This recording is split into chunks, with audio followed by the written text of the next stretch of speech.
السلام علیکم، welcome to my YouTube channel top 5 Punjab TV. دوستو ہماری یہ والی ویڈیو بھی گزشتہ ویڈیو کے ساتھ پیوستہ ہے اور نمبر 4 پر ہیں بھگت سنگھ۔ بھگت سنگھ ہمارے اپنے دور میں جدوجہد آزادی کے ہر دل عزیز ہیرو تھے۔ وہ ستمبر 1907 لائل پورہ میں پیدا ہوئے۔ باپ دادا بھی آزادی وطن کے دل دادا تھے۔ جس سال بھگت سنگھ پیدا ہوئے، اس کے چچا ارجیت سنگھ کو تحریک پگڑی سنبھال جٹا میں حصہ لینے کی پاداش میں کالے پانی کی صدا سنائی گئی تھی۔ دوستو خاندان کی نئے چشم و چراغ کا نام بھاگن والا رکھا گیا تھا، جو بعد میں بھگت سنگھ بن گیا تھا۔ اب یہی نام مشہور تھا۔ دوستو جب بھگت سنگھ نے ہوش سنبھالی تو جنگ آزادی 1857 سے لے کر جلیانوالہ باغ تک کے تمام تر واقعات انہوں نے دیکھے اور سنے۔ اس کی حساس طبیعت پر ریشمی رومال تحریک، غدار پارٹی کے انقلابیوں کی شہادت جیسے واقعات کا گہرا اثر تھا، اور وہ انقلابی کارروائیوں کی مدد سے گورا شاہی کو ملک بدر کرنے کے خواب دیکھنے لگا۔ بھگت سنگھ اسکول کی تعلیم مکمل کر کے کالج میں پہنچا تو اس کی دوستی چندر شیکھر آزاد جیسے انقلابیوں سے ہو گئی۔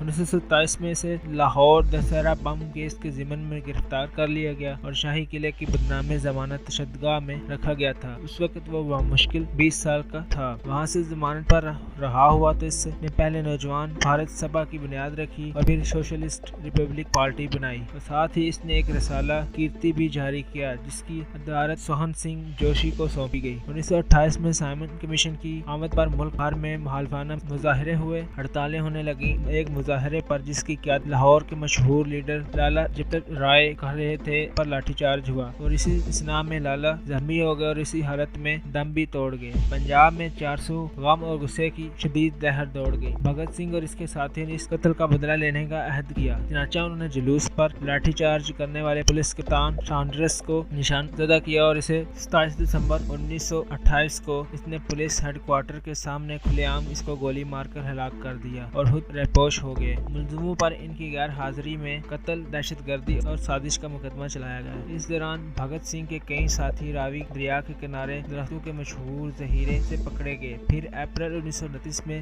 جب دلی اسمبلی ہال میں اجلاس ہو رہا تھا تو بھگت سنگھ اور اس کے ساتھی پی کے دتا ہال میں بم پھینکنے کے الزام میں گرفتار کر لیا گیا۔ بھگت سنگھ اور اس کے ساتھیوں کی جرأت مندانہ اقدام نے ہندوستان کے عوام میں آزادی وطن اور انقلاب کی تازہ روح پھونک دی۔ وہی تحریک جو 1921 میں دبی تھی 1929 میں انقلاب آفرین اور سیاسی مظاہروں میں بدل گئی۔ لاہور میں سازش کیس قریب 11 ماہ تک چلتا رہا۔ مقدمے کی کارروائی کے دوران عوام اور ملزموں کی نعرے بازی سے انگریز حاکم ہاتھ سے جھنجھلائے ہوئے تھے۔ آخرکار اکتوبر 1930 میں وائسرائے کی ایک خاص آرڈیننس کے تحت مقدمے کی سماعت بند کمرے میں ہونے لگی، جس میں ملزموں یا گواہوں کی حاضری بھی ضروری نہ سمجھی گئی۔ یہ تھا انگریزوں کے انصاف اور سیاسی آزادی کا دیوالیہ پن۔ عدالت کے واحد مقامی جج، جس کا نام غالباً سجاد حسین تھا، عدالت کے غیر منصفانہ رویے کے خلاف احتجاجاً استعفیٰ دے دیا۔ بہرحال نام نہاد عدالت نے بھگت سنگھ اور اس کے جری ساتھیوں راج گروہر، سکھدیو وغیرہ کو پھانسی کی سزا سنا دی۔ اس طرح بھگت سنگھ ملکی آزادی کے لیے انقلاب کا پہلا نعرہ لگانے والا عوامی ہیرو بن گیا۔ اپریل 1931 میں کراچی میں انڈین نیشنل کانگریس کا اجلاس ہو رہا تھا اور لوگوں کا خیال تھا کہ انگریز حکومت سے بات چیت کرتے وقت